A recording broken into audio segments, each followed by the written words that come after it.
And we are back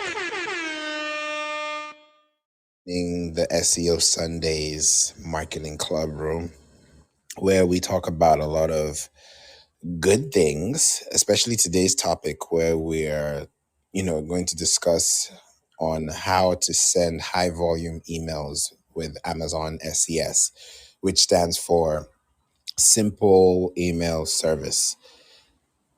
This is something that I believe will help a lot of people to get across and learn a few things, especially on how to create content that somebody can actually receive, right? And if somebody can receive that, especially if it's a high volume email, then that's a good thing, because the last thing you want is to be in the spam or be somewhere where you're not supposed to be.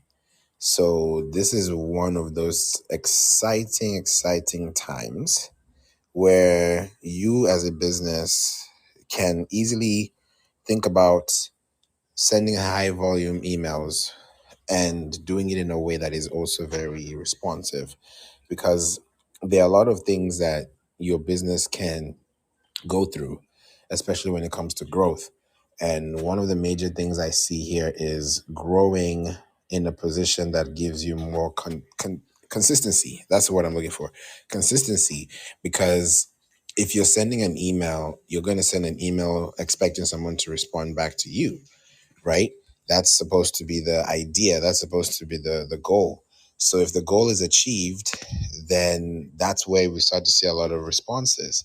So when you're sending out high emails or high volume emails, you're thinking about the long term plan, right? The long term plan of this email that you're sending.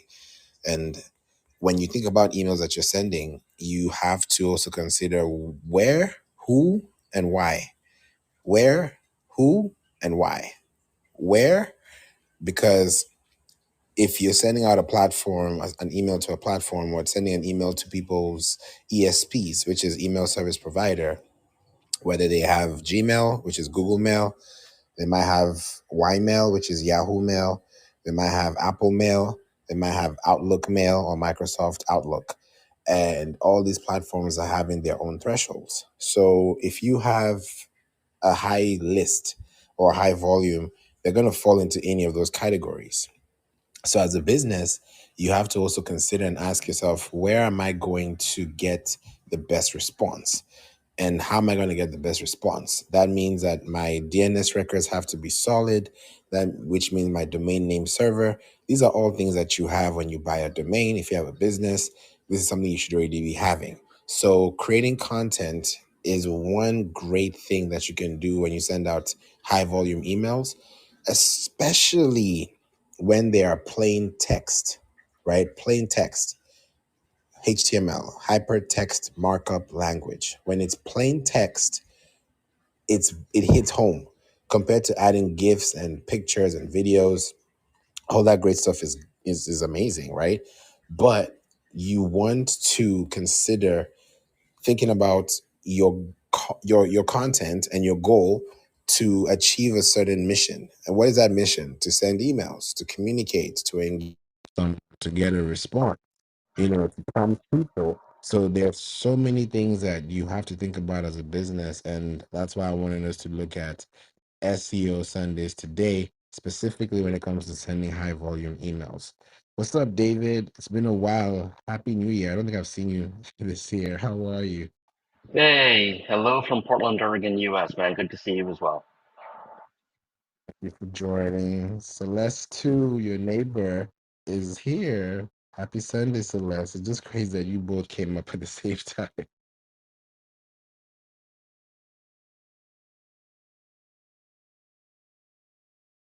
Celeste, are you available? Oh, there you go. Four. I had to push it like 8 times. Hi, happy 2025, y'all. What's goody? Happy 2025. I haven't had an SEO Sunday in a long time. And I was like, the year's, going so fast and the month is already done and I haven't done any SEO Sunday. And I said, I got to do something specific. And That's why, I said we'll make sure we have this today. So we'll be here for the next 15 minutes, 50, and discuss this topic today. And I'm excited to hear even your feedback too. John, welcome to the room. Happy Sunday. Hey guys, can you hear me Yes. okay? Yeah, happy Sunday. Man, I am totally pumped for this year. People are coming out of the woodwork for SEO. SEO is changing, and don't be fooled, everybody. Everyone's saying, "Oh, it's not SEO anymore. It's AEO," which is like answer optimization. It's still SEO, guys. Doesn't matter what they call it. You got to be found online. So I'm pretty pumped, as you can tell. And there's some super duper opportunities out there, um, rolling stuff over from the last year 2024 in press releases, but there's some new stuff out there that I've just found that I will tell you about if you want me to, getting into the LLMs, I should say, large language models, those other little search nooks that we talk about. Yeah, I'm pretty excited. So back to you, Favor. Amazing. Thank you so much for mentioning this. I want to ask a question about the LLMs because I've been using Notebook LLM for literally podcast scripts. I've been using it for summaries. It's been really good. What has your experience been with Notebook LM or any other platform you've seen when it comes to large language modules? Here's my thing, right? Depending on who you are and what you're doing and how much experience you have to go experience what you need to experience. And what does that mean? What did I just say? It means that you need everyone in this room or who's ever listening, go and try and mess around with it. Get in the car, start it up and go. Now, here's some tips from myself who I'm trying to use analogies here, but the what I'm doing is I'm studying. Hold on a second, wait. All right, sorry, I got a phone call. So what I'm doing is I'm suggesting you get in there and really, really, really uh, take advantage of what we have. It's a huge time saver. It's a tool that will help you. I just had a piece of code that I didn't know what the code did and if it was safe to use. So I took the code, put it into chat. I'm using ChatGPT 4.0. I said, hey, what does this code do? Is it safe to use? And it spits it out. It says, this is what it does. This is how to use it. Okay. So that being said, guardrails. All AI need guardrails or instructions or safety net, if you will. Like they just kind of go off on their own. There's a really, really good article on Google uh, about how you get hallucinations of AI. Now, AI is getting better. There's a new one out right now that I'm testing. It's really good. But how to use the Notebook LM? Well, the best way to go about using it is go try it, use it, test it. So what I've been doing is taking all of my Google Docs and uploading them and analyzing them and tell me what I need to know, summarize this, creating the podcast feature in there. So there's creating the podcast feature. It's a really cool feature where it analyzes it and then it has a male voice and a female voice that they go back and forth and they talk about what you upload.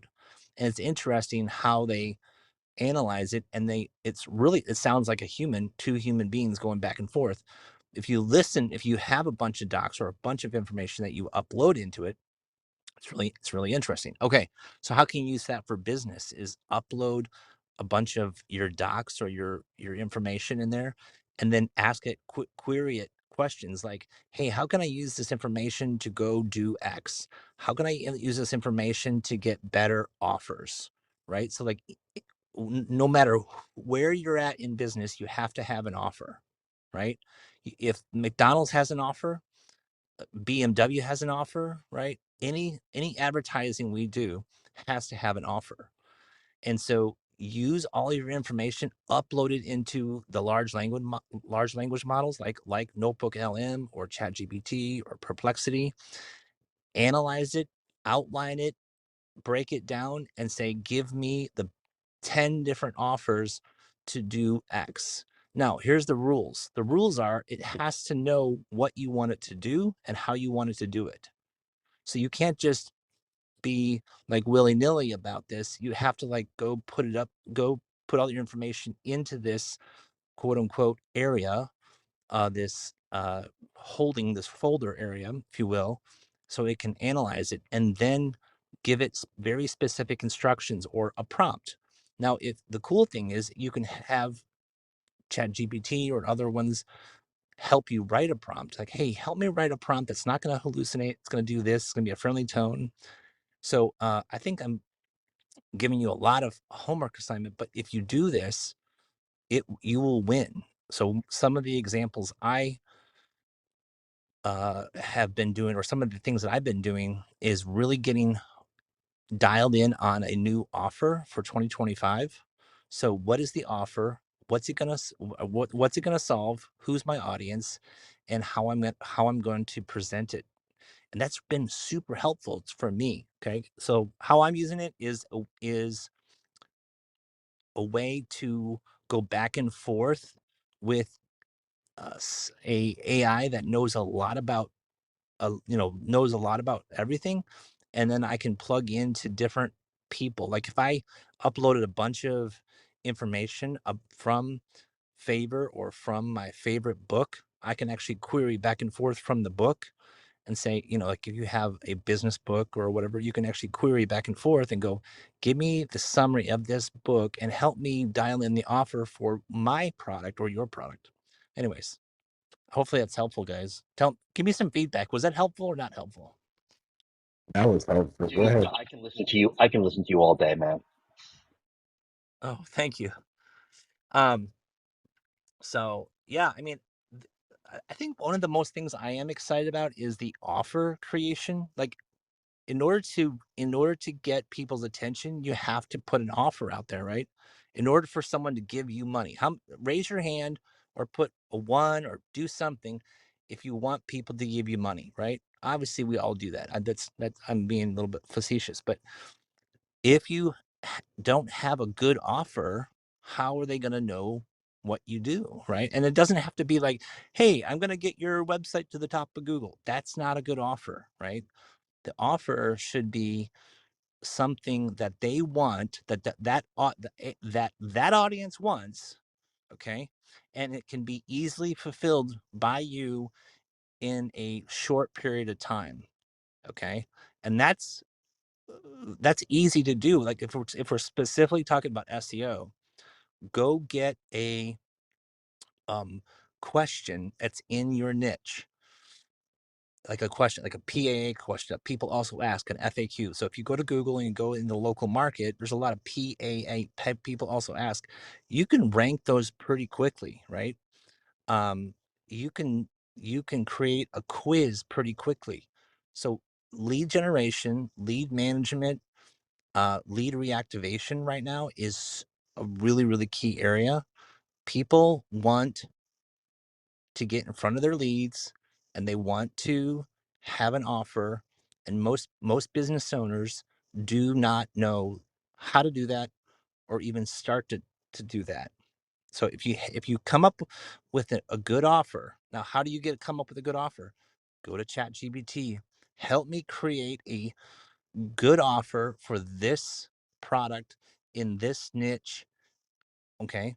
Now, how else can you help the AI get a good offer?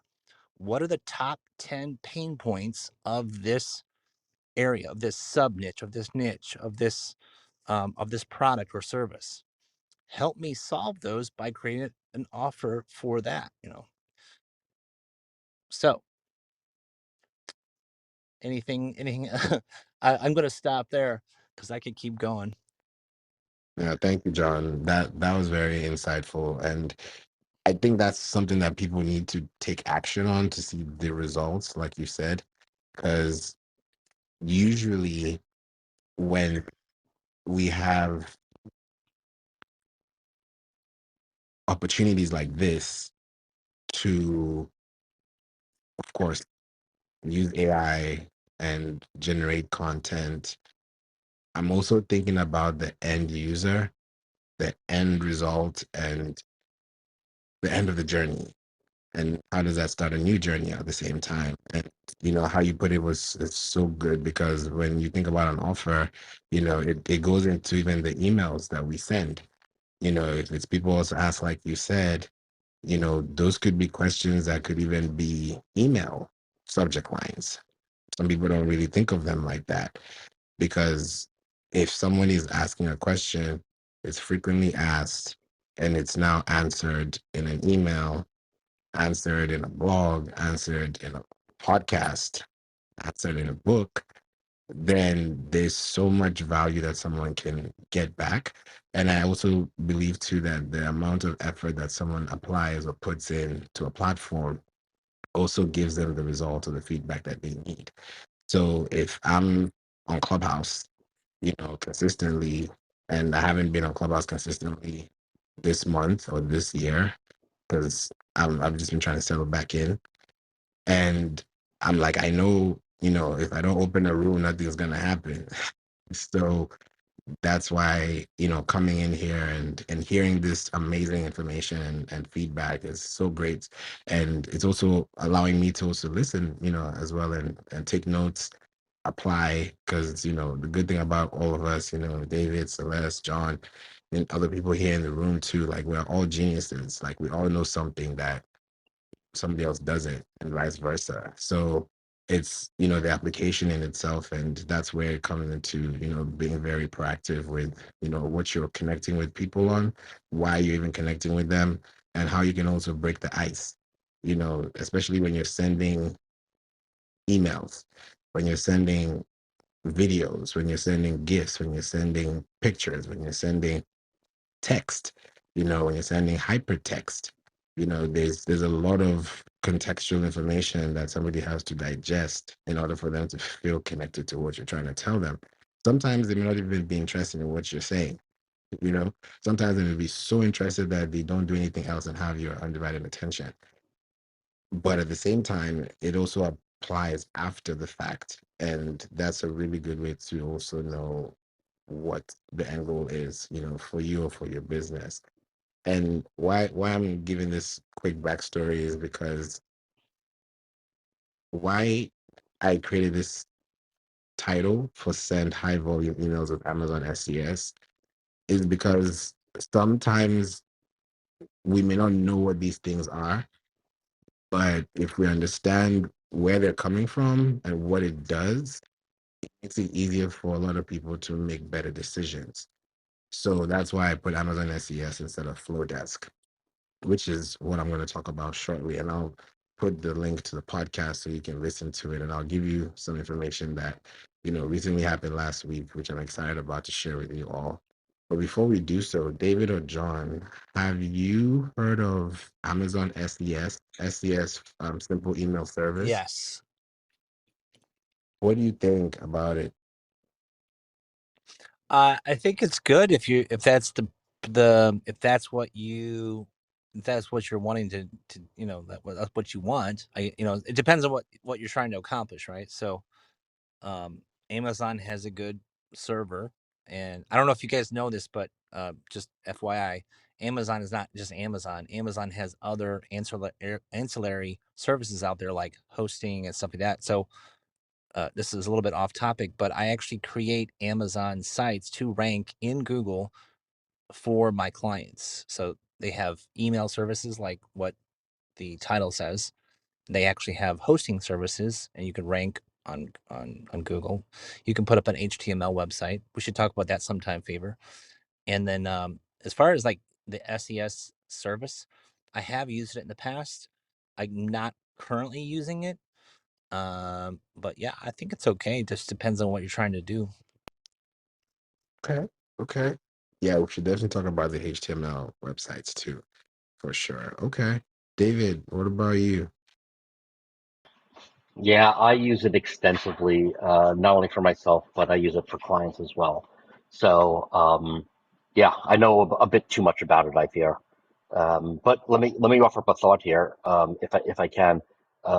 In general, there's two different types of emails, right? There's transactional emails, which are things that are coming off of e-commerce systems or very, very simple form fill types of things, lead generation, and then there's marketing emails, right?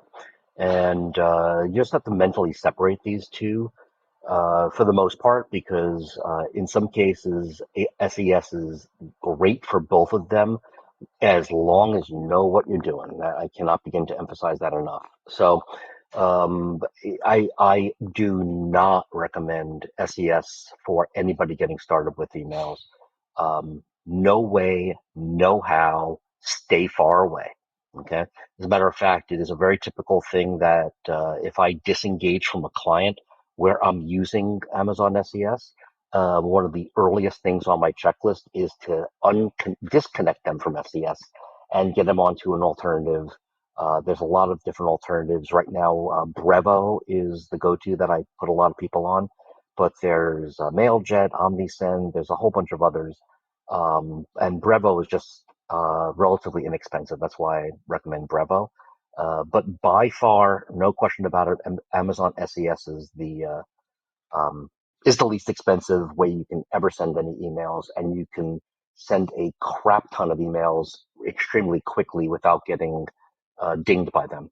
I mean, you're talking about on the order of 10 to was it 10 to 15 emails per second that you can get quickly authorized by them to do. So, but you start spamming, you start getting bounces, you start getting rejects, you get complaints, you are out the door. And not only are you out the door for your Amazon SES portion, but you're out the door for your AWS account. And that's brutal for anybody. I mean, brutal, brutal. There's no recovery from that kind of stuff. So, um, yeah, and I can tell you or anybody else that's more interested in SES a lot more details about what you want to do. But did I mention stay away from it? Yeah. Did I say that? Yeah, and Okay. don't check buckets that you don't know what it is. I did that, David. Back, I don't know, it was like probably 5, 6, 7 years ago. I'll create a check. I'll just create these bunch of they call them instances, and just a little bit separate. But I was instantly charged like $300, and I was like, oh, what is this? What's going on? So, and it's Yeah, funny. I mean, anybody that's really serious about Amazon, you can get $5,000 of free credits from them with these if you just search around on the internet, right? And that stuff is available for almost anybody for zero. But it's easy to get burned saying, "Hey, listen, I can do a lot with this." And as John was saying, AWS, Amazon Web Services, has so many different services that are out there. Not only does it, you build websites with it, and there's two different main services that they have available to bring all the the primary one is called EC2, but you can also build things called S3 storage buckets and then do storage with them. It's not inexpensive. It gets on the expensive side if you do bucket storage with them. So I'm really heavy in WordPress, and I do a lot of S3 backups using AWS servers. Even for clients, I'll put them on my own S3 buckets. But just to build upon that thing about staying far away, you can't use Amazon SES as a standalone. You just can't do it because you have to set up something called CloudWatch.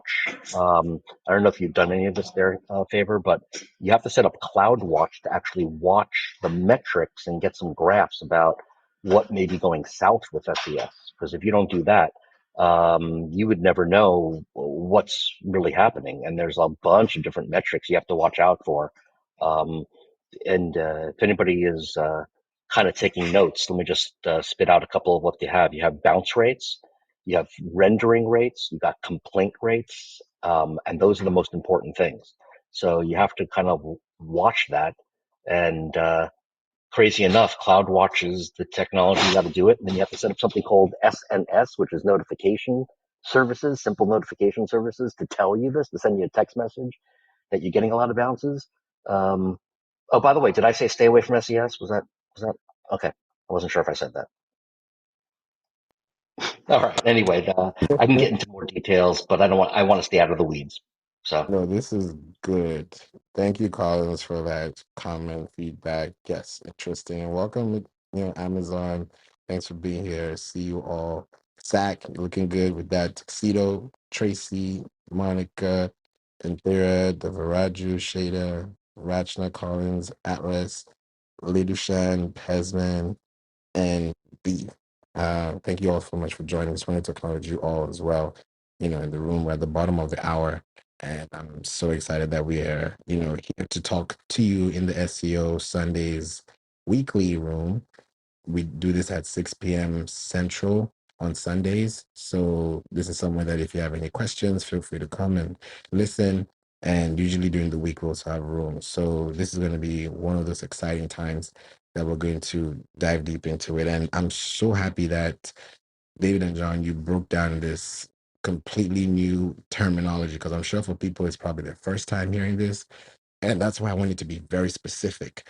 And why I even brought this up, because like like like it was just said right now, stay very far away from it. Right now, I'm gonna pretty much be on the other side of the ring, David, and I'm going to say, for the reason why I even have this room open is because I Favor.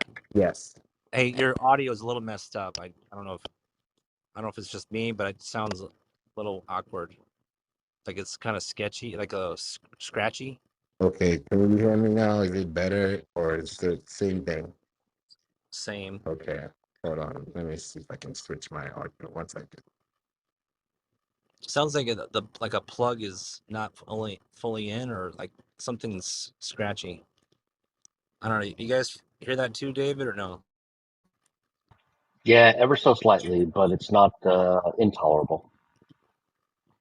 What about now? That's better. Yeah. Good. Okay, I'm glad you guys caught that because I can't hear myself. Thank you so much for highlighting that. Okay, so what I was, mentioning, and why I was even saying I want to be, on the other side of the ring with you, David, is because you mentioned stay away from it, and I'm telling people come closer to it, but not through Amazon SES directly, but through Flowdesk, because, like you mentioned, Brevo, that used to be called Send in Blue.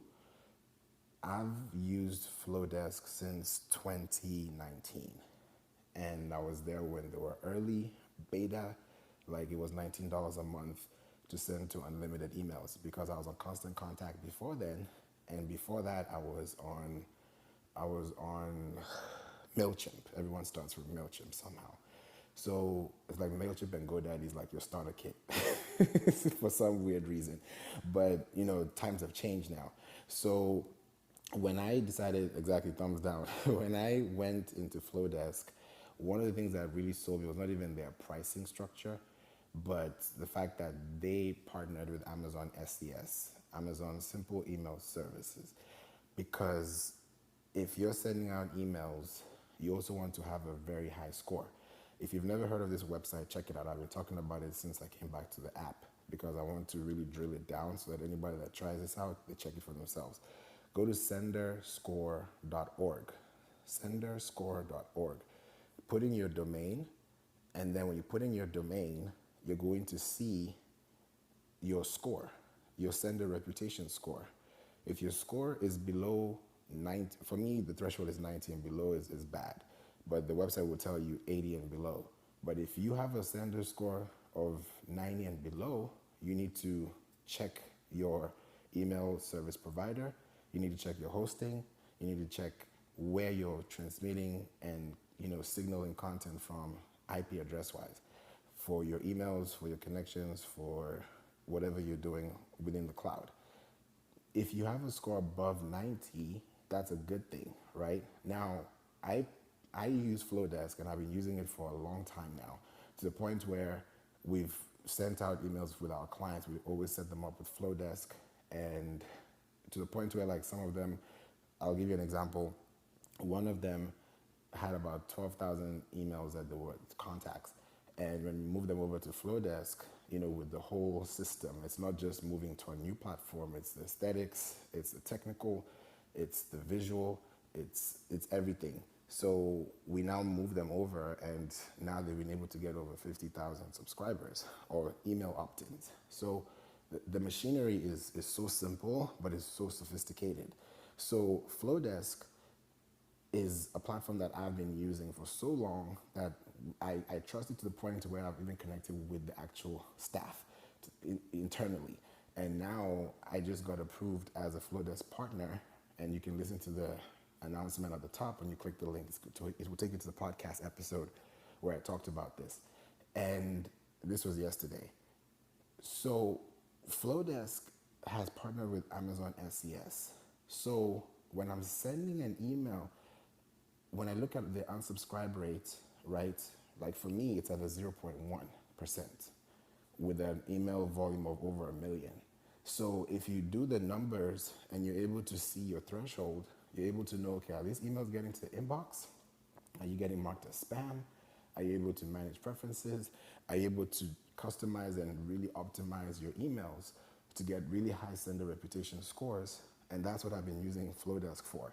And with Flowdesk, when you send high volume emails, you get high deliverability, over 99.9% almost secure. When you do the same thing with emails, you're not thinking about the technical side. All you need to do is make sure that when you have your Flowdesk connected, you go to your domain setup and you do your domain authentication process with your domain provider, so that when you now connect your details, your DNS records, your domain name server records, and you match it up with the email platform you're using, then because you're also backing it up, technically, then you're also thinking about brand partnerships. Because even if you purchase a platform, everyone can purchase a platform, right, or software. But if you connect with this software, this platform, or this product, it's because your brand needs this product. Your business is part of this product architecture. So when you're sending out emails, most times people think about the price before they think about, an email platform. They'll say, okay, what's the price of this email platform? Is it high? Is it low? That's how I'll decide. Some other people, like me, would look at the technical first, because I'll know if this thing is technically sound, then I'm able to send out emails, and it's easier to connect back with people because I'm able to see all the activities going on. And it's easy for you to understand what's going on. Do you have a clean list? Do you have a scrub list? Do you have an unsubscribe list? Do you have a spam list? Those are things that you have to really look into. So using this kind of platforms are very good. And price-wise, it's really helpful for you as a business. And then when you start increasing your email list signups, then you're able to even get more, for, more bang for your buck. So I brought this up because I don't know if you've heard about this too, David and John, but we'd love to hear your feedback on this, because you said stay away, and I'm like, come closer. Yeah, I say stay away for anybody that doesn't want to do the research and just wants to, if you just go with Flowdesk, it's a plug and play type of thing. It's like, Brevo, and there's a whole bunch of other services that are out there that are plug and plays, right? And so that's the only reason I said stay away from SES. It was SES. How about this? Stay away from pure SES unless you want to do the research in advance. All right, that's where I would go. Mhm. Spot on. Yeah, I wanted that distinction. That makes sense. And because most people would go for your Brevos, for your Flowdesk, your MailChimps, but not everyone will go for those technical deep stuff. So it's something that, yeah, there has to be a distinction between the two. But yeah, each of them have their own benefits, but the research and development process is also another thing too. So those are some really some good things to look into and to try out and see where you can, connect most times. So when you're sending out high volume emails, or even low volume emails, right? Your emails are going to get to somebody's inbox. And whether it's going to go to the Outlook, to the promotions, to the primary, that's something that has to be done consistently. So if you send out emails and you're thinking about your open rates, your click rates, and you're wondering, can I increase them? What's wrong with it? Most times it's a platform you're using. Because if you think about these platforms, Flowdesk, MailChimp, Brevo, ActiveCampaign, there are many of them out there, right? Most times people look at the subscription pricing list. They look at the price page, but they don't really look at the technical side. So they'll be like, "Oh, this is, $20, or this is $300." They're looking at those numbers, but not looking at the technical backup. So just like if you're, for example, if you're, this is a little technical, but this will help for those who haven't done it yet, or who are thinking about, different perspectives. When you buy a domain, especially when you buy a domain that you're going to connect to a hosting platform, think about the platform that you're going to connect to, because there's something called bandwidth, right? And if you don't have if that platform doesn't have enough bandwidth, even though you're subscribed to that platform, it's not going to be as competitively advantageous to you, because you might end up having issues with sending, with bouncing, with spamming, with phishing. There's so many things that could go wrong. But to make sure that you have minimal errors, you want to think about where you can get the most bandwidth. So if you have a hosting platform, a good platform, everybody uses their own platforms, but platforms like SiteGround are really good. There are other platforms you can use. I'm not saying choose one over the other. I'm saying do your research, but also understand what the value and the benefit is for your business long term. Because when you're sending out emails and you're connecting with people, just like David said, when you have transactional emails, when you're sending out marketing emails, to a point where you might even be sending out newsletter emails, you might be sending out, reminder emails, things that people can respond back to, it helps. Because at some point, even though they're not responding back directly to you, at some point, they'll send you an email. At some point, they'll connect back with you. At some point, they'll feel like this person deserves my 2 cents. Because those 2 cents are very priceless. For someone to respond back to your email when you send it through a broadcast, when you get feedback and people actually responding back to that email, that's a huge way to engage with people. That's a huge way to connect with people. So when you're connecting the dots, sending out low, medium, or high volume emails, think about the goal that you're setting, as far as like, how many emails am I sending a month, right? Most people would say once a week. Some people might say twice a week. I don't know. Everybody's answer is going to be different. What I always say is the best way to find out is to ask them. So ask them, do a poll and ask them, hey, when would you like emails to be sent out to you? Maybe once a week, twice a week, 3 times a week. Before you know it, they'll tell you what they expect or what they want. And that way you're able to know what people are looking for.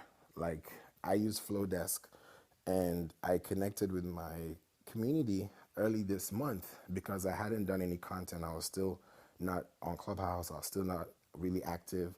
And I asked them, I said, okay, what would you like more of, this January? But when I said this January, it allowed me to also know like what people are expecting in the forthcoming months. So I gave options. I said, hey, do you want more blogs? Do you want more podcasts? Do you want more courses? Do you want more workshops? Or do you want more videos? And surprisingly, I got back that the top two that were tied were courses and workshops. Those were the least of my thought process thinking they would choose that, because I was thinking, okay, maybe more podcasts, more blogs. But when they said more courses and more workshops, that told me instantly that people are listening to my, the podcast, they're reading the blogs, they're reading the emails, they're watching the videos, and they want to learn more. Because when you think about, learning, there are different points of learning, right? Right now we're on Clubhouse. This is audio only. I would say maybe only about 5% of, listener acquisition or retain, I would say like a retainer would be at a 5% here on Clubhouse, because after the room closes, I'm sure the thing that stuck out the most to you will stay, but when it comes to applying, implementing, testing, evaluating, that's a different process. So if you're only getting 5%, but you want to move from a 5% to a 90%, meaning that you want to be taught visually, kind of aesthetically, so that the next time you talk about this topic, it's everybody's on the same page, and that requires time. So when they said courses and workshops, I said, okay, now I know what they want. Now it's getting clear to me that it's Pinterest, it's email marketing, it's podcasting. These are things that are very niche. They're very different from just your general SEO, but they all contribute to SEO, in one way or the other. So why I'm just bringing this up to you today is so that you can think about what platforms you're using, how much you're spending on these platforms, how technical, sound, or savvy they are, and how best you can send out emails in an appropriate number of, let's say, sequences that allow people to connect with you on a frequent basis. So I don't know if anyone has any question. The chat is quiet. People are listening. It's a Sunday. I see you, Julie, I Renee, find that Open, Austin. interesting, Favor. What's up? I find that interesting. People want more courses and more workshops, which is good news. I mean, for people who want to build those and sell those. But that also gives another topic for the room here is, guys, if you want to teach, if you want to make more money teaching, go to use the AI to help you build a course, right? So going back to the pain point analogy, if you weren't here earlier, we talked about the 10 pain points of X niche, the 10 pain points of whatever niche you guys work in, right? I know there was a florist here. I don't know if Tracy, you're still here. Tracy, yeah, you're still here. Florist. What's the top 10 pain points of the florist niche, of buying flowers, of this, right? And then you can put that out into Tracy, like, you can make videos about that kind of stuff. Like, how do you solve those pain points? But if you want to get even more, go up a level, it's like not selling retail, but you want to teach your information, then have AI build out a framework for the course, and then you take the outline and then record, how I do it is I do a screen recording, and I think the best way to do it. A lot of people learn different ways, but if you just sit there and be a talking head, that's good. But if you have a kind of an outline before you, so your half screen is half of the subject matter, and then your half of the screen is you talking, and then you put it into a membership course, a membership area, and then charge, 27.97, 297, 1,000, whatever it is. That's a great way to have an extra income. So I thought that was interesting. Yeah. Yeah, it surprised me too, because courses and workshops have been the two things I stayed away from last year. And it's interesting that this is the year that it's coming back in full force, because I'm like, okay, I have courses, but people buy the courses and then they don't go through them. And I'm like, it's not even helping me help you. And it's so discouraging. And I'm like, I don't want to tell people get a course, because people are tired of hearing courses. They're tired of buying this course, that course. Like, it's not helping anybody. But there's some courses that you go through that if you didn't go through this course, there's some things you wouldn't have gotten, long term. I'll give you an example. I created an SEO, demystifying SEO course. This was 2023. I created that course. I have a client who went through that course. It's a 3-hour course. She finished it in 3 hours in a sprint. Fast forward today, I was at church. She sent me a message. She's like, guess what? The SEO that we worked on last year, because we were working through a lot of things, the SEO that we're working last year, she just got her first client from Africa. And that was through some search that she went through, some queries from the back end, because from that course she was able to understand how to apply some things. So she, I was like, wow, not even the US, like you went overseas. I was like, yeah, this is big. So, and her top listener audience is India for her podcast. So when I look at these things and I've seen the effect, the ripple effect positively in people's lives through courses, I see the transformation. But some people don't go through the transformation process. Some people are sluggish. Some people don't want to go to the course. Like I don't want to go to class. There's some people who don't like class. Some people don't like math. Some people don't like history. Some people don't like science. So everyone has their own, likability or things that they prefer. But when I see now workshops and courses, it now gives me a better idea to know how to laser focus. So one of the things I'll be doing now is doing workshops, because if you go to the workshop and you're with me live, you can see everything happening, you can get the experience.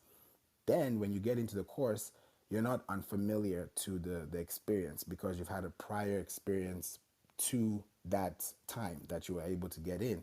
So if somebody's, on a workshop with me for 90 minutes, which has happened before, I can see that ripple effect after. So it's just interesting that I ignored it last year and I only did one or two, which were very successful. But I was like, this is a lot of time and energy, which I want to give, but I don't want to give it to people who don't have that reciprocity. Like, so it's a little of like a catch-22. Yes, yes, yes, yes. One of the things that I'm working on is making courses that are not overwhelming. How many people have bought a course and they get in there and it's like, oh my gosh, this is just overwhelming, and it's not clear. It's like a bunch of fluff, and then you get frustrated, and then just that's why people don't complete the course. So go back to my original point of when we first jumped on. I just went to chat. I'm on Chat GPT 4.0, and my prompt was, I need to write a framework to build courses fast that a person, you and me, can, no, I didn't say you and me, that a person can learn it fast and implement the info. So learn it fast and implement the info. Guess what number 3 was, Favor? Action first, theory second. Teach by doing, not explaining. And so that goes back to my theory is like, if you have the outline in front of you, right, and then you're actually going using a shared or a screen share, you're recording. Sometimes live is good, but sometimes live can be longer because it just takes longer live. But if you have those short, like 3 to 5 minute videos and upload, man, that's like golden. So um, we should do a contest. Today's Sunday. By next Friday, so like in 5 days, uh, everyone needs to come up with an offer, right? Go come up with a amazing offer. Have ChatGPT help you, and if you guys want to do another room on this, like tomorrow, I'd be totally down for it. Favor if you want to do it again, but how to build an offer. But then the challenge is like to build an offer and then get the offer out there and close the client by Friday. That would be cool. Or build a course by the end of, I don't know, February, and launch it March 1st. That's a really good challenge. I'm actually down for that. Either one. Yeah, because that's when you laser focus and you get a lot of things done. You know how people work under pressure and you get the best out of it? Totally. Yeah, I can definitely see that happening because now it's like the time is it's ticking Yeah. and you want to keep going. And I think I saw a quote on X which made so much sense. And it's like, I'll paraphrase it. How it was mentioned is that just because you also know that the clock, as I said earlier, is ticking and is consistently ticking, that means you should also keep going. So imagine if the time stops, if your watch stops the clock, you're going to feel some type of way, you're going to feel a little stuck. So if you actually apply that concept of time, energy, and information, then you can keep going and become more of an asset over time because you're spending time investing in quality over quantity. So yeah, definitely that's something that would be done because now my sub question now would be audio courses or video courses. Some people would like either or. So it's getting more and more specific, and definitely that's a good way to have a Q1 goal For sure. That's a good one, John. Thanks for bringing Yeah. that up. And Renee's in the room. What's up, Renee? Happy Sunday. Happy Sunday. Okay, well, then I just wanted to tag team off of what John said and say, okay, so the challenge is out there, the gauntlet has been laid, and we're going to tell people to make an offer. So then, how about we talk about how we find what the offer would be? Um, how do we, like, obviously, the offer is supposed to be something that people have a pain with, like they need to fix something. The last thing we want to do is build a course, like you're building a solution in search of a problem. A lot of people do that. Oh, this is a good idea, but there's really nobody asking for that. So we want to find the problem and then give them the solution. So I'm just bringing that up to John, I guess, um, or you, Favor, or David, if he's still here, because I know sometimes he goes into the background and he's solving world problems or 100%. something. Renee, well, hello, my good friend Renee. Hello. Um, Do you take the challenge? number one, I totally agree. Yeah, we do not want to search for a problem to solve. Like, what did you say? Search for what? Search for. I said a lot of time Anyways, people yeah. are, they're solving something that they're in search of a problem, or they're solving something that is not a problem. Like Right. Exactly. yeah. So that's what we want. Yeah. Like, what are the problems that the Well, one of that's what I the was saying. That's what I was saying. uh, Use the AI to say what's the top 10 pain points of niche, right? And then how can we solve those by creating a simple offer to create just like a foot in the door offer to get rid of that pain. So it has to be legit pain, right? But it has to be a simple offer and a good offer. It can't be like, hey, I'll get you to the top of Google, right? Something like so we were at the beginning of the conversation, we were talking about how to use AI to help accelerate finding problems, pain points, and then coming up with really good offers to put out to the market. gotcha. So you already started on that. That's good. Yeah.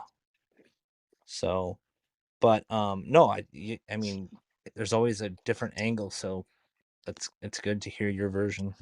One of the things that I like to do when I'm trying to work through something, and it's a great psychological thing, that when you are trying to name problems for something, and they say that if you can describe their problem better than they can, or in words that they never put there, or you can ask the question, that people will continue listening to you because they believe you have the answer. For instance, if I'm if I start my web page, my podcast, my whatever, written audio, um, and I say, do you wake up in the middle of the night wondering where your next lead is going to come from? Do you wonder how you're going to make payroll this month? Blah, blah, blah. As soon as I say those things now I would do something more pointed, but that would be something you could be asking, somebody that's a salesperson, somebody that's trying to sell something. So if I can say these things in such a way, like I was talking to somebody who had sleep apnea was a problem. And, we were talking about that. It's like, do you have a hard time falling to sleep because you're wondering if your loved one is going to make it through the night? Do you wonder, and you start saying things that they've never uttered. It's been in their brain, it's been in their thought. And when you start saying that, people are going to listen instead of just saying, I do this, I do that, I can do this and make this happen. No, just name it. Do you, have you ever, would you like, have you thought of, does it make you wonder if, when you start with all of these things, all of a sudden people are leaning in, and it's pull marketing. You're pulling them in and we can do this, we can do that. That's definitely not as engaging. You're right. You're right on that, Renee. Super spot on. Because when you're addressing those problems, and I love what you said, if you can explain describe or even point the problem more than they can explain it or understand or even like tell you, then it feels like at that point you have a responsibility now to deliver at a high capacity, at a high level, at a high authority, because they're expecting a transformation from your solution. So if I purchase this course or I enter this workshop, my my goal is I've spent $27. I've spent $47, whatever the amount is. I know that if this is the best $47 I've spent, it's because I've left a workshop or a course that was able to give me the information spot on and allow me to address that solution head on. And when I look at YouTube, for example, YouTube is perfect for this. YouTube, whenever you see a video that does so well, as soon as you hit play and there are no ads, or you skip ads, or you watch the ads, by the time you're watching those first 5 seconds, they're addressing the problem you came to solve. So if you do the same thing instead of going to your course, hey guys, welcome to the da da da da, great. But if they come to your course and module 1, 2, 3, 4 is tackling these things and they can see it, and you give them examples, then by the time they're leaving, they feel so much better. Because sometimes people may say, okay, this course, is it generalized? Is it optimized? Is it specialized? People start having questions. But if you can, like you said, give people that solution and help them see it, and then they can be able to try it for themselves, it makes it so much better. Now, question, I would love to hear your thoughts on this. And anyone in the chat, please put it. I would love to hear your thoughts on this. Free trials or no trials? And why? Okay, it depends on what, right? If it's a course, no trial. If it's a software, trials can be good. But it has to be one of those things. It has to be well monitored. It really depends on the situation, but I'd say a course, no trial, right?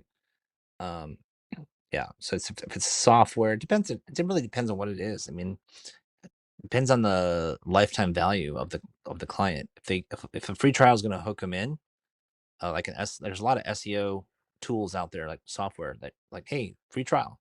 Okay, cool. Yeah, I'm going to try it, and I like it. I'm going to pay for it. So, but a course or whatever, you're going to have people just abuse that. So no. Okay, I agree with John 100% on all counts. Write that down, John. Write that Oh, down. Date perfect. and history. Okay, so I'll just tell you, I agree with John, but I'll tell you what we do, which is a little bit like a free trial. So when somebody calls for a free marketing checkup with us, you can go to the website and sign up.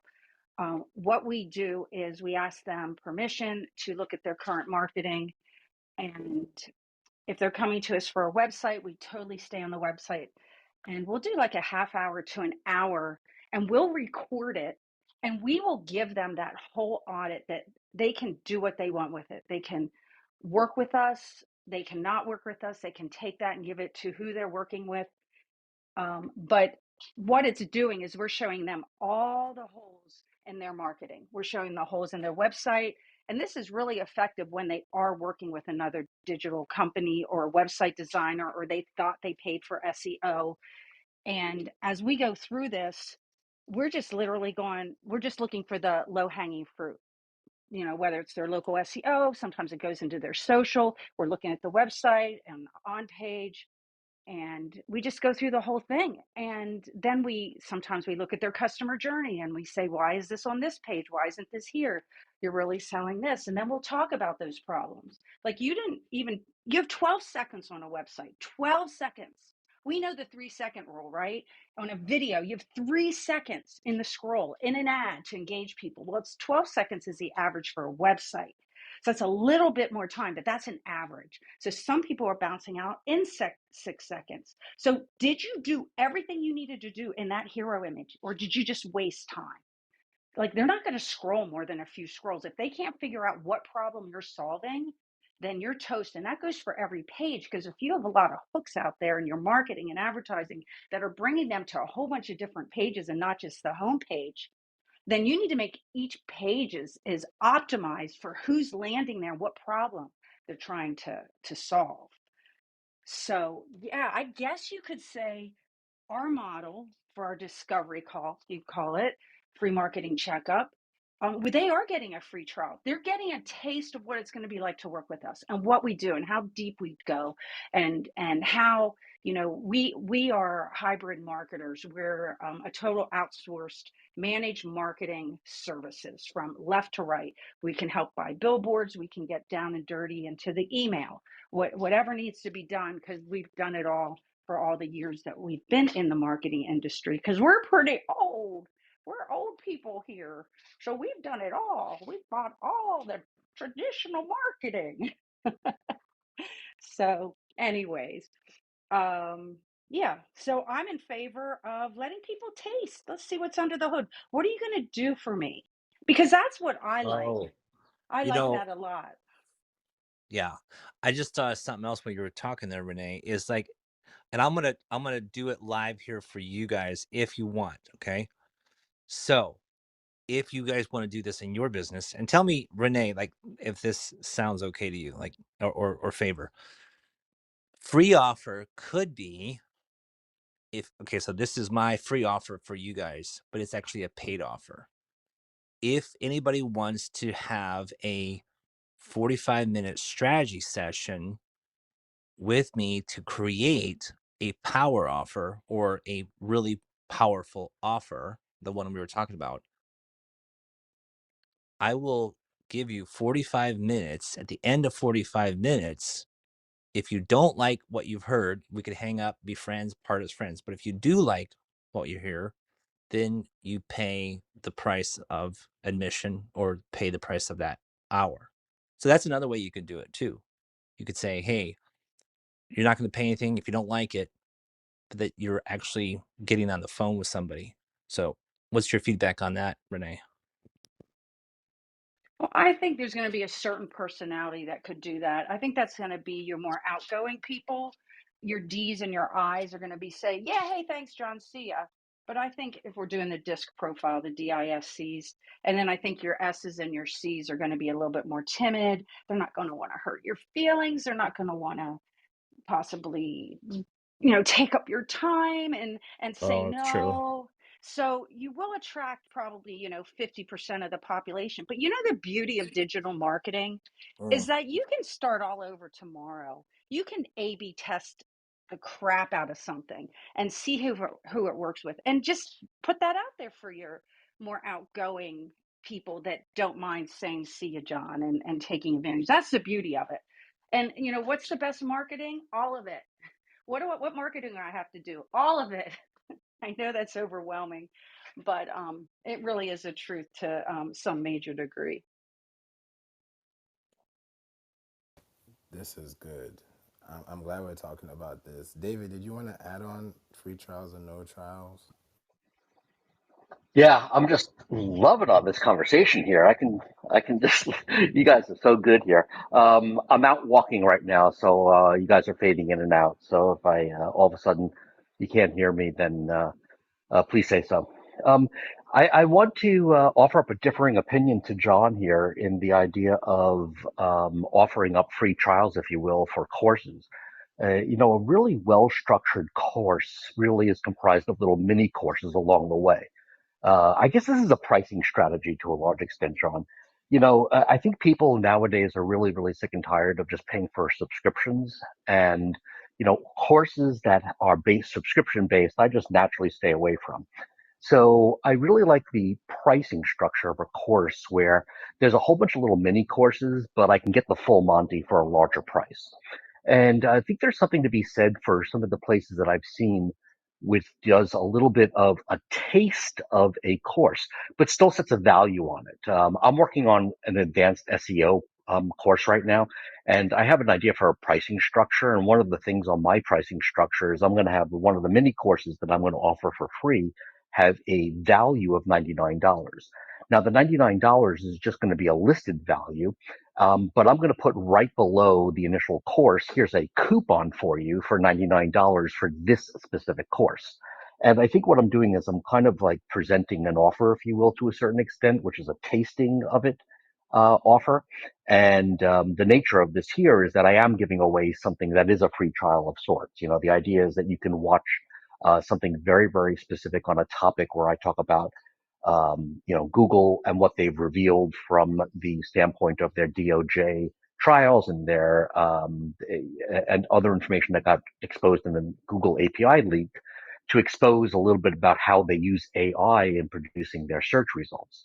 And I think if enough people watch the video that I have and enough people watch the screen presentation that I'm going to have, they're going to start saying, wow, if this person knows this particular subject and they can demonstrate value there because I'm offering, if you will, John, like a free offer, like a free trial, if you will, I guess, then I would buy another course and maybe go for that full Monty of, all of a sudden reaching for a $697 course. So, now, separate from that, one of the things that Renee is saying is really, really spot on for people that are offering all different types of services. It's not necessarily a digital marketing service like Renee has, but there's a lot to be said in being able to demonstrate your expertise to people and to give up a value that is very, very clear, that is actionable by them. And what will happen quite often, and I guess in Renee's case, I would imagine, Renee, and tell us if I'm wrong here, that a lot of people say, wow, look at this. My own DIY strategies are not necessarily working. Can I work with you for you to maybe do it for me?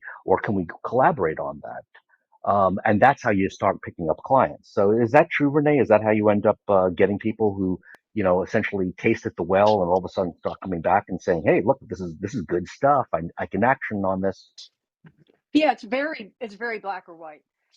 We just show them you have no H1 on your homepage. Like today, the website I looked at, they're a wedding venue. It did not say wedding venue at all on their homepage at all. I did a control F on their homepage. I typed in the words into the field, wedding venue. It showed nothing. It showed the word wedding, and then there's a word venue some places, but nowhere was wedding venue. So what message does that say to Google? That doesn't tell Google that this is possibly not a wedding venue because it wasn't on their page. So when we can show them that, and they know, they either worked with a digital marketing agency, they tried to do it on their own, their friend Susie did it, their niece did it because she took a marketing class at college, or she watched a few YouTube videos, whatever. Yeah. So, and then the other thing it does is they may not be set up to hire us at that time. They really came to the meeting thinking they got their stuff together. But what they do is they keep us, they think of us later. They'll be back. A lot of them will be back, or they'll send their friends and family. So, to come to us. So, we're just putting out our marketing surveys just out there in the universe and just helping people. It's like a pay it forward, type thing.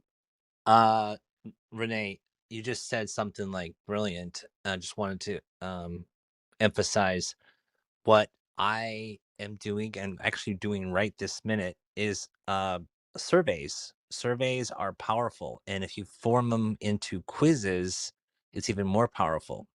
So I think I've said this before to you, Favour. I'm sure. Just remind me or just tell me if you remember this. Daniel Priestley. Daniel Priestley is a guy out of the England. I think he's Australian, but he's out of England, and he is a super smart guy. You can find him on YouTube, but he talks about quizzes and he talks about how powerful they are. So it's just building a quiz for your audience and then having them go through the quiz. Can you, as the owner, can get a lot of information about them and the pain points that they need to solve, and possibly um, say, hey, if you've gone through this quiz, let's say 10 questions, and then the quiz software will say, hey, if you want to solve this issue, call Renee, or call so and so. So I'm not going to give you the full scoop, but if you go to Daniel, just Google Daniel Priestley, he's actually even got a really cool piece of software to help you do all that. So Go check it out. Thank you, John. Yes, I would say try it. Try everything, because sometimes you may not even know what's working for you until it works for you because you tried it. But if you never tried it, how you gonna know? So it's a really very dicey, moment to look at. And I like that you talked about the surveys and quizzes, and they're very effective, because when somebody goes through a quiz, that's why, like, the love languages quiz or the personality quizzes, like, people love to know what their enneagrams are. Like Renee was talking about, with the DISC profiles or disc profiles. People get to see those things and get to know what they are, or who they are, or why they are the way they are. So it really blends bigger into that picture, that if they get a result and that result tells them, oh, you're lacking social media because of this, because of that, or you're lacking rankings because of this or that, or you're lacking, potential traffic because of this or that, then that's where you get into those opportunities. But like you said, Renee, too, some people, you can tell them, hey, here's your H1. They don't even know what a H1 is. Here's your this, here's your that, here's your sitemap, here's this and that. But they don't really care. They care, but they don't care, because the way they'll respond back is like, okay, it's like the house is leaking. Okay. Like, they don't really see the value until something happens, when, let's say, their Facebook gets hacked, or something happens and it's an alarming situation. Now they're like, okay, call security. Or, it's weird. Have you ever had that experience before, where they understand the problem, but they don't want to solve it because they don't understand the value? I'm going through that myself right now, with myself, just what you said about security. Like, we're working with a security team, and and as I've been going into some of these cybersecurity rooms here on Clubhouse and learning and learning and learning and learning, and they're doing the same thing. It's like, here's a vulnerability, here's a vulnerability. We all have them, unless you're working with a security team, you have vulnerability. They say there's only two type of companies: those that are hacked and those that don't know they're hacked. Like, if you're hacked and there's an open door, and people can be going in and out that open door all day long, you don't even know it. Like, you might not have anything to take. It's just they keep going in and out, multiple different people, you just don't even know. But that's what it is. It's the same thing. It's like, they say all the time, they say they'll talk to a business, and they'll say, oh no, I don't have a budget for security. And then all of a sudden they're hacked, and all of a sudden there's a budget there. Same thing. I get it. It's ridiculous. But, we live and we learn, and that way we're able to know, like, what to do. And I think all these experiences help us become better, because we're always learning in business. Like, there's never a time when we know everything, and we keep learning as well. Juliana, thanks for joining us today. Happy Sunday. Any thoughts on the conversation? Feel free.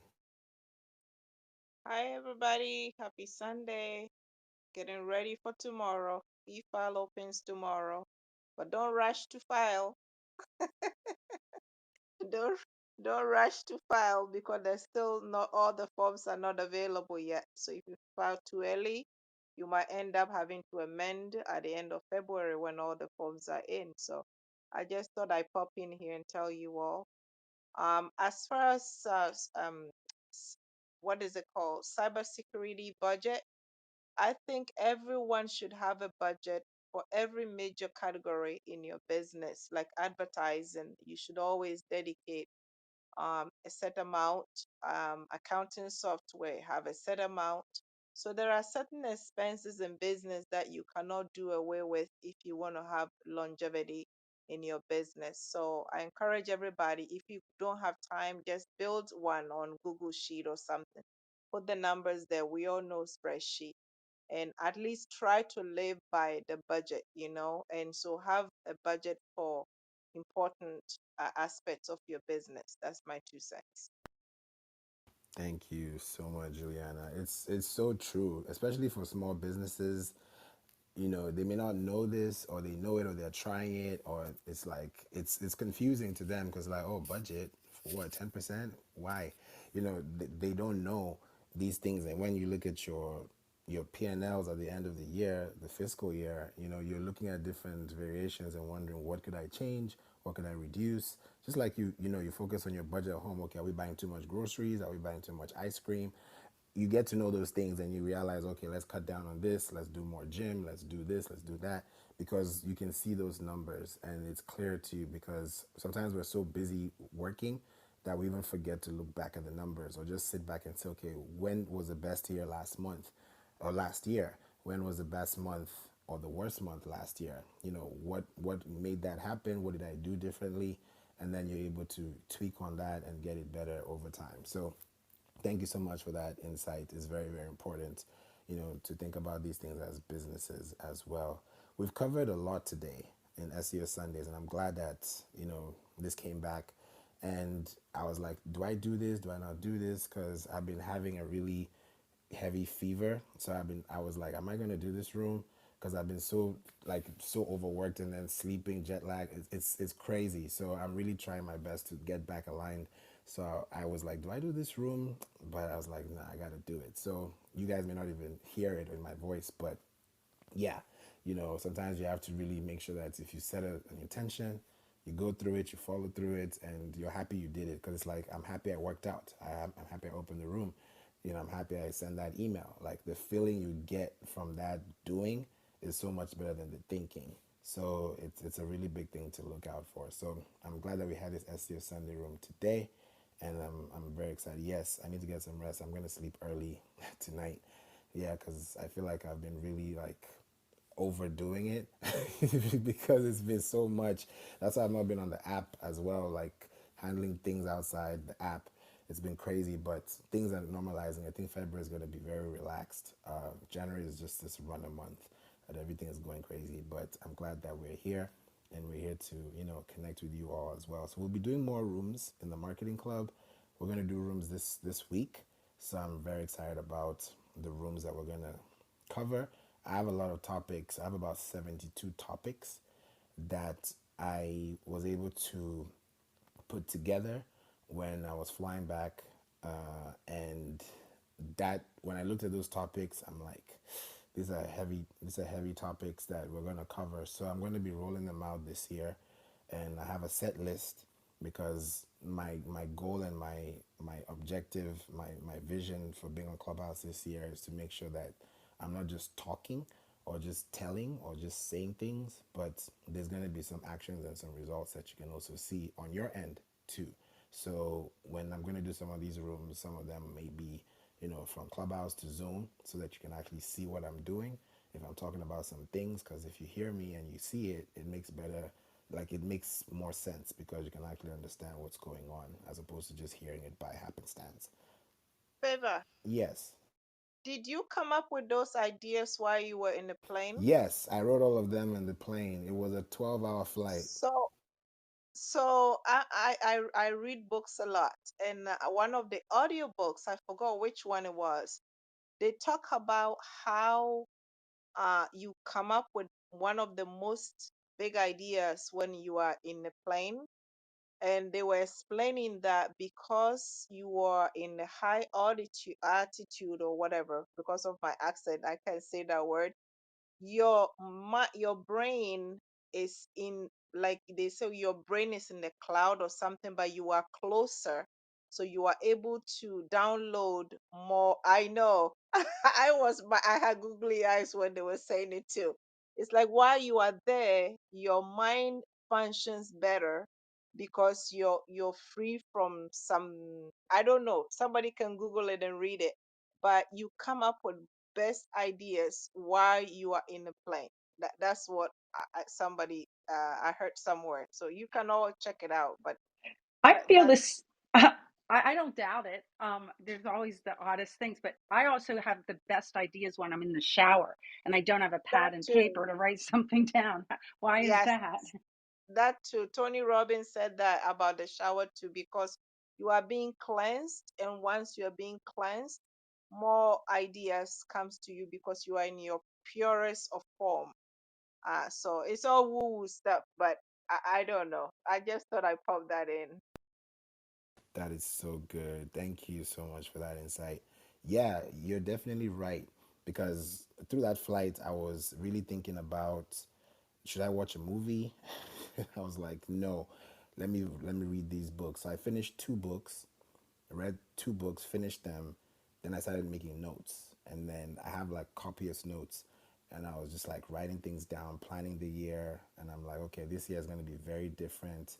Even for example, my clubhouse, I think I have over probably 200, 300, 400 episodes here alone on Clubhouse, and they're all going to move into private audio so that people outside Clubhouse can experience it, because I'm starting to see notifications on my Clubhouse saying that someone listened to your replay in 2022. I'm like, huh?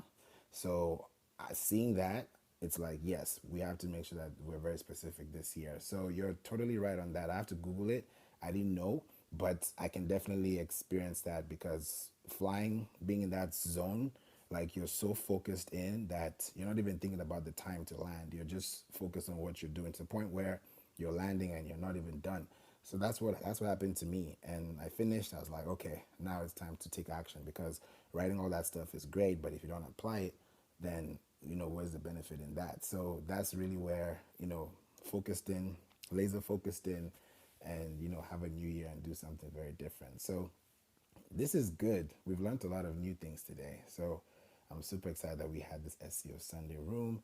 And just wanted to acknowledge you, David, John, Renee, Juliana, Sack Black, Luann, Austin, Julie, GA, Jen Copy, Michael, Muthukumar, if I said it correctly, Jeffrey, Larry, Darren, and Cocky.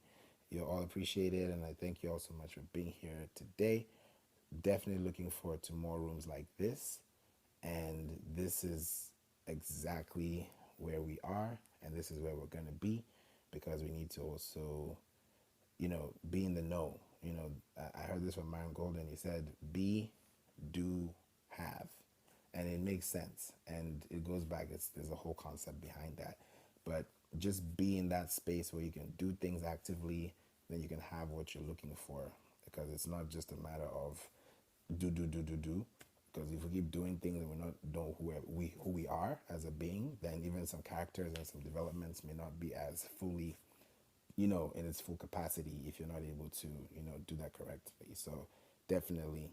And Luan says, you're likely in theta state on the plane, just like when you're showering. That's true. Theta state. Yeah, that makes a lot of sense. And thank you, David. Thank you. Appreciate that. I'm going to relax after this. So I'm super excited that I did this room. That much we do require. Okay, GA. No, for sure. For sure. No, I appreciate that. This is good feedback. And I hope you guys apply something new. It's not all about SEO, or SES or SNS. These are great things, but we want to get to the bottom line and to really make sure that's what we're doing. We're not wasting people's time, and we're also not wasting our time, because what we give, we can't give what we don't have. So if we have enough, we can give enough. So thank you all so much for joining. God bless you all. Have a wonderful evening. Love you too, GA. Appreciate you, and I'm so excited that you're able to be here. Adam, thanks for joining us, and I'll see you guys in the clubhouse streets. Take care, everybody.